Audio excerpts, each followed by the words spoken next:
चलिए दोस्तों, स्वागत है आप सभी का वर्ल्ड अफेयर्स चैनल पर। स्टार्ट करते हैं अपने आज के करंट अफेयर डेली बेसिस पर। यहाँ पर आप पढ़ सकते हैं quick point, organizer, special day, MCQ day, news of the day and PYQs. आप मेरा टेलीग्राम चैनल ज्वाइन करें, Aman sir WiFi study official. Make sure जब आप सर्च करें तो उसमें जुड़े जिसमें सबसे ज़्यादा बच्चे कनेक्टेड हो। पहला करंट अफेयर आप सभी के लिए, और जो टेलीग्राम है उस पर आज आपको कंटेंट भी अवेलेबल होगा, उसे भी आप यूटिलाइज कर सकते हैं। देखिए, रिवर से संबंधित हाल फिलहाल में एक करंट अफेयर रहा है, क्योंकि बहुत सारी रिवर्स जो हैं उस पर सरकार अपने एफर्ट्स लगा रही है उसको एक्टिव जो है बेहतर करने के लिए। तो अभी हाल फिलहाल में 7.2 किलोमीटर लेंथ का ये जो कोट्टमपेरूर रिवर है, ठीक है, आलापुझा केरला में, इसको रिजुवनेट किया गया है और इसके लिए 6 साल से एफर्ट चल रहा था सरकार के द्वारा। ये एक डेड रिवर था, डंपिंग होता था, इसमें बहुत ज़्यादा ह्यूमन एक्टिविटीज़ था, इंक्रोचमेंट था, तो इसको कम करने की कोशिश की गई। ऐसे बहुत सारे उदाहरण हैं जिसको हम जानेंगे। ठीक है, उससे पहले एक question, heart and the soul of the constitution B R Ambedkar ji ने किसको कहा, कौन से आर्टिकल को? आंसर कमेंट बॉक्स पे दीजिएगा। चलिए, तो ये जो शुरुआत है ये मिनिस्ट्री ऑफ एनवायरनमेंट के द्वारा की गई थी 20-22 में। इसमें इन्होंने 19,000 करोड़ का डिटेल प्रोजेक्ट रिपोर्ट के लिए अमाउंट दिया था। ठीक है, और ऐसा नहीं कि सिर्फ इसमें एक यही रिवर हुई है, 13 नदियों को इसमें लाया गया कि 13 नदियों को रिजोनेट करना पड़ेगा। झेलम, चेनाब, रावी पंजाब की हैं ऑलमोस्ट सारी, जम्मू कश्मीर में।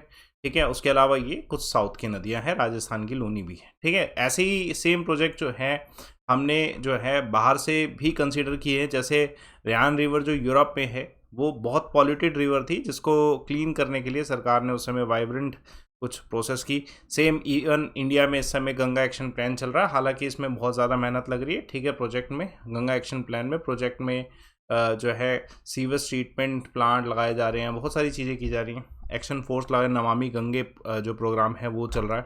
एक और करंट अफेयर देखिएगा, हिमाचल प्रदेश में, ठीक है, सुख आश्रय एक्ट जो है 2023, इसको अब लागू कर दिया गया। अब ये सुख आश्रय जो एक्ट है वो ऑर्फन्स के लिए हिमाचल प्रदेश की सरकार ने, ठीक है, सुख आश्रय जो प्रोजेक्ट लॉन्च किया, इसमें care, protection and self reliance होगा बच्चों का जो कि ऑर्फन होंगे। ठीक है, इसमें इन्होंने डिफाइन भी किया है कि एयरफन जो है ऑर्फन कौन होगा। ऐसा कोई भी बच्चा जो कि जिसका कोई बायोलॉजिकल पेरेंट ना हो, ठीक है, तो वो ऑर्फन की कैटेगरी में जो है माने जाएंगे, क्योंकि ऐसे ही बच्चे जो है फोर्स मैरिज में जाते हैं, क्राइम होता है और ड्रग एब्यूज़ का शिकार बनते हैं, ये सब चीज़ें, तो उनका ध्यान रखना सरकार की जिम्मेदारी होती है। ठीक है, इस पे और चर्चा करेंगे। पहले एक क्वेश्चन देखिए, स्पेशल मेजोरिटी का जो प्रोविज़न है इसमें से किसको लेके है, आंसर कमेंट बॉक्स पे दीजिएगा। चलिए, तो ये जो मुख्यमंत्री सुख आश्रय जो सहायता फंड है, ये 101 करोड़ रुपए का होगा। चाइल्ड वेलफेयर कमेटी के अंतर्गत ये रहेगा।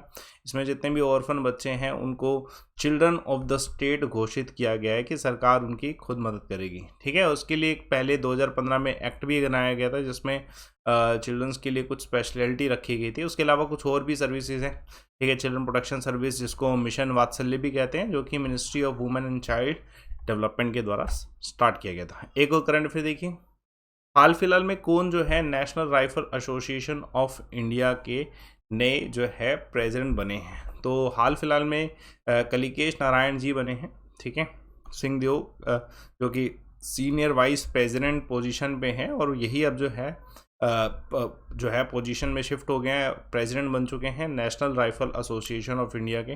ठीक है, देखिए, स्पोर्ट्स मिनिस्ट्री के द्वारा इस पर एक जो है अपनी तरफ से एक डायरेक्टर जारी किया गया था कि जो नेशनल स्पोर्ट्स फेडरेशन है उसमें कोई भी व्यक्ति जो है 12 साल से ज़्यादा हेड नहीं हो सकता, तो इसलिए ये बदलाव लाया गया। उसके अलावा कौन से फॉर्मर जज हैं जो कि ठीक है हेड अपॉइंट किए गए हैं इंडियन ओलंपिक एसोसिएशन में कुछ बदलाव लाने के लिए? तो एल नागेश्वर है। उसके अलावा जो गवर्नमेंट ऑफ इंडिया है उन्होंने नए डायरेक्टर जनरल बनाए हैं, जो national centre for good governance है उसके, और नाम है भरत लाल।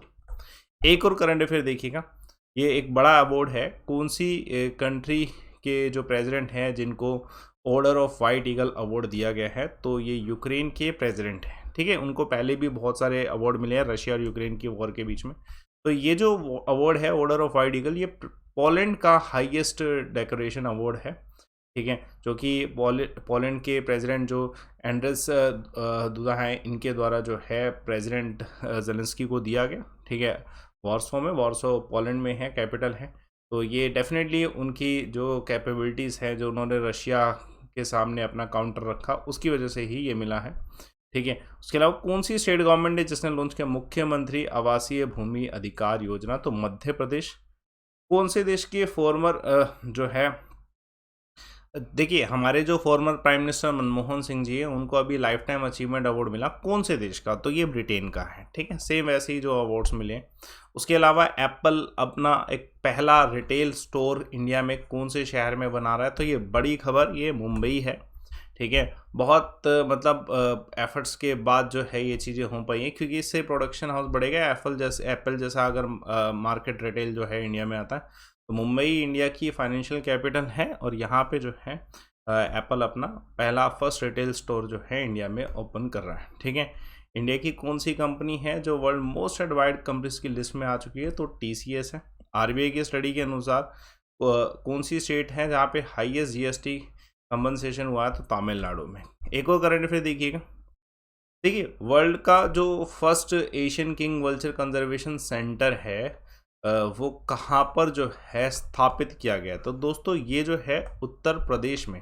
ठीक है, महाराजगंज जो है लोकेशन उत्तर प्रदेश में, वहाँ पर वर्ल्ड का फर्स्ट, ठीक है, Jatayu Asia king vulture conservation breeding centre जो है स्थापित किया गया है।